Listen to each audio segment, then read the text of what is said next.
नमस्कार आज पढ़ा सतर फल विषय गल्प चलो न कर भिडियो आरंभ करवा।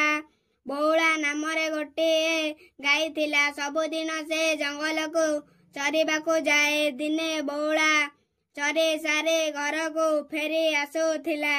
हठात महाबल हाबुड़े पड़िला। बाघ ताको खाइबाकू कहला। बौला बाघ को अनुरोध कला जे से ता छुआ को घरे छाड़ी आसे से किछि खाई नथिब।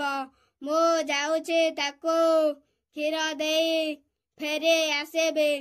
आसिबा परे तुमे मते खाइब। बाघ बौला कथारे विश्वास करी छाड़ी देला।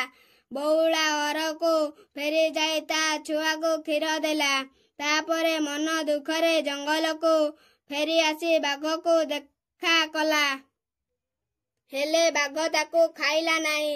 बौला सत रखिथिबारु ताको न खाई छाड़ी देला। मने रख सतर मूल्य बहुत अधिक। सत कहले सुनाम मिले। भिडियोटी भल लगी लाइक सब्सक्राइब करंतु। धन्यवाद।